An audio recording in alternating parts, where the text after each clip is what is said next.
We could be the aggressor and move up really close, but I'm not going to do that. I'm not going to fall for that trap. We could take some heavy cover here. That cover here is no good whatsoever because it's going to burn down next round. We could run up to here and try a grenade onto, and scare him off, and plus remove his cover. But what are we going to do with our sniper then?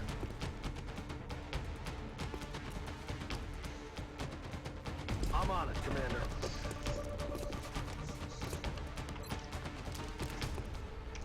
So the sniper is having a very, very bad shot at him.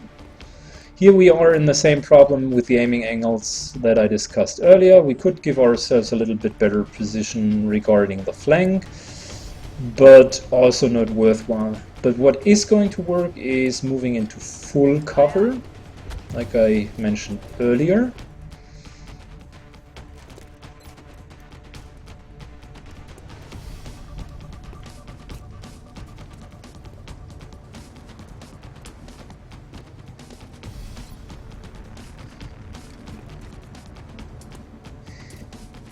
And basically pin them down with Overwatch. Sometimes there are no better options.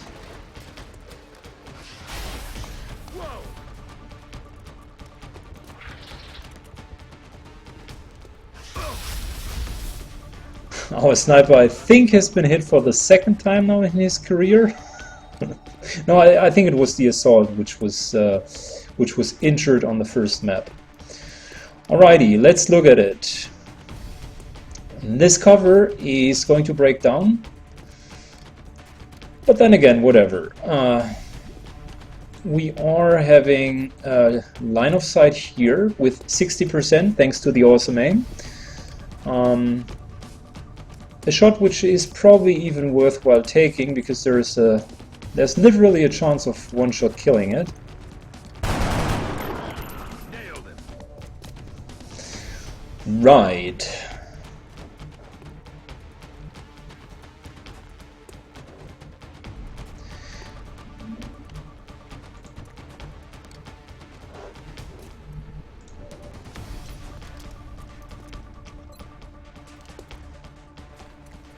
Okay, so since he's injured, there is a stat reduction on all of his stats.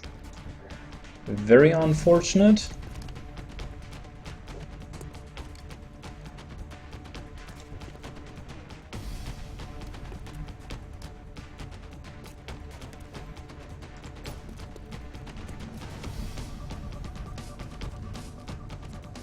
Okay, so that's the backup plan. And our primary plan, since we already triggered the pack that was standing in here, is a run and gun activity. Rolling out. Enemy spotted. Alright, so that's the last pack.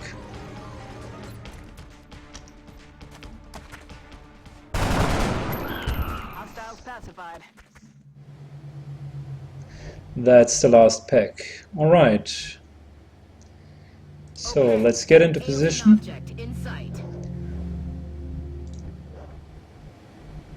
We still have 3 more rounds. And we do have a couple of angles towards this. So let's hunker him down to make sure that there is no chance of being hit whatsoever. He is going to Overwatch. And let's wait for the pack. Mind Melt, pretty much a very, very lucky situation for us. And a miss. They have a 35% chance of hitting with this. And I think the sectoid which is mind melding is right beneath there.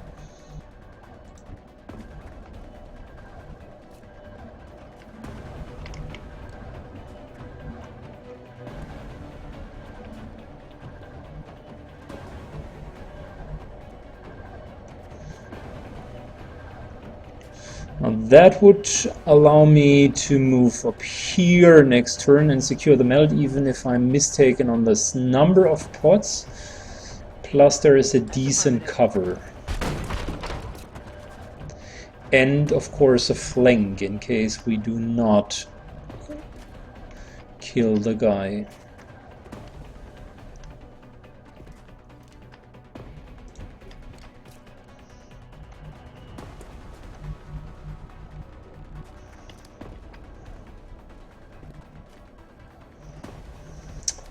So this one looks like a very nice place to put your soldier in. It is a horrible one because he cannot shoot outside.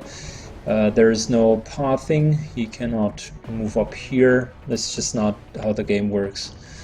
So not a very good option. But on the other hand, it's clear that this guy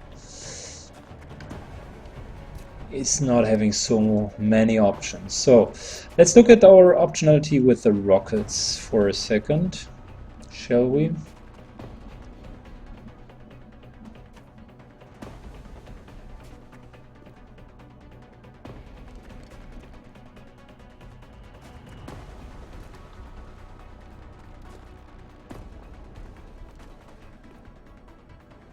So I originally was pretty sure that the guy was standing anywhere right there, which is currently not the case. So let's take a little bit more of a sneak peek here.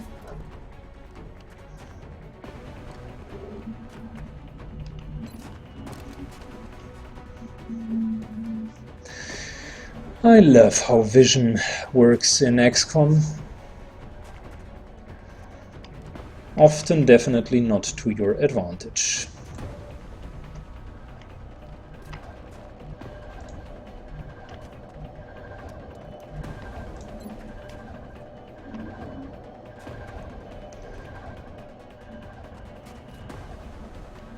So he needs to be here, and there's a super slim chance of hitting him with a rocket, like marginally slim. No, not going to work out. This building here is in the way. This building here is in the way. Now that's the backup plan.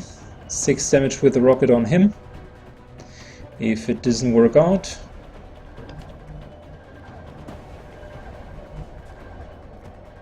we could, however, also do the following. This guy is in the open. We could completely line of sight him. Like this guy is moving here, or even here, which is 0 line of sight. This one is going into the truck, 0 line of sight either, even taking the melt next round, and waiting for a better situation. I don't want to waste my rocket just on one guy. And there is even the last pack. That's tricky. Two times a pack of 2, but she's in full cover, so there is no problem. So he was here. I spotted him. Let's nevertheless proceed with our plan as discussed. Instead of moving him fully back, I'll hunker him down, which is 40 from heavy cover, multiplied by 2, which is 80. So he has 75% of hit chance, which automatically means he cannot miss me. He cannot hit me at all. He is going to go fully out of line of sight, and he is going to go here in order to just move closer. So let's see what's happening. Triggering that last patrol really was not optimal, but as often in XCOM, things turn out to be a little bit different. So he melted, which is a super opportunity to kill 2 of them at once.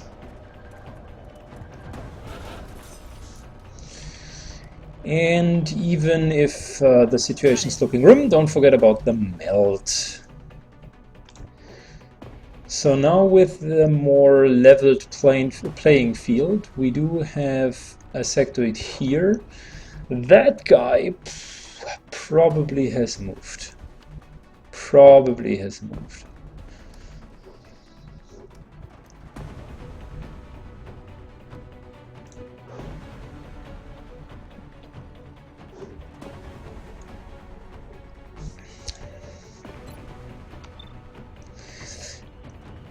Nearly 50-50 of killing him.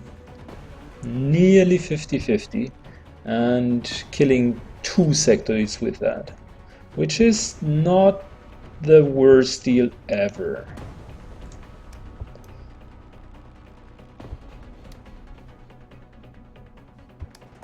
Which is not the worst deal ever. But I'm also not 100% convinced about this one. Now, since the sectoid hasn't moved at all, there is a very high chance of him being in Overwatch. Overwatch doesn't trigger if you're just going 1 tile. Not surprisingly, this one didn't trigger at all. Overwatch could trigger by moving through here, but I would be super surprised like what could be the angle, because she already sees all of what's going on there. So I'm going to move him into position as well.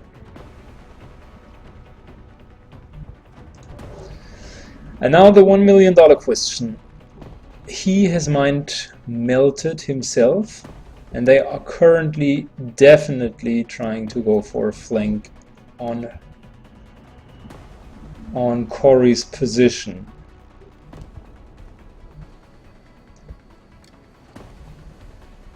The position itself is secured from this side, but keep in mind this, all of this side here is pretty much still open. If I would go outside, there is a high chance that behind here sectoid is still in cover. He couldn't be here because then I would have seen him. He can't be in the next field as well. So all of these fields need to be clear, but he could theoretically be here. That's definitely out of sight, and he could have an Overwatch shot. Now, if I would be dashing, that would be -20 plus a -20 on his aim penalty, which is a 30% chance of hitting. The guy here has Overwatch, that guy has had his shots, so he's not going to Overwatch. And there's probably only 1 Overwatch shot going on.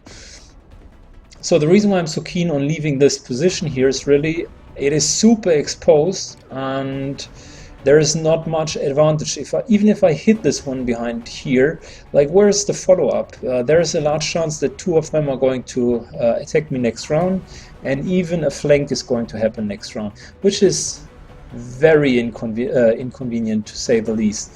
So if I would be dashing,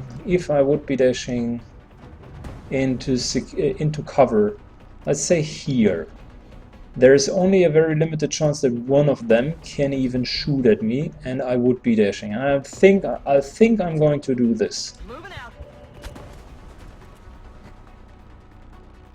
Fire! Fire in the hole.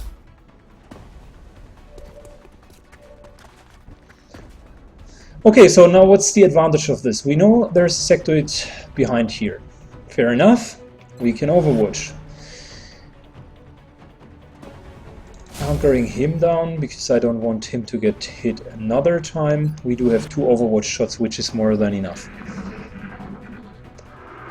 And now it's the turn of the sectoids to move a little bit closer, which I'm happy to receive their approach. Please, by all means, storm up.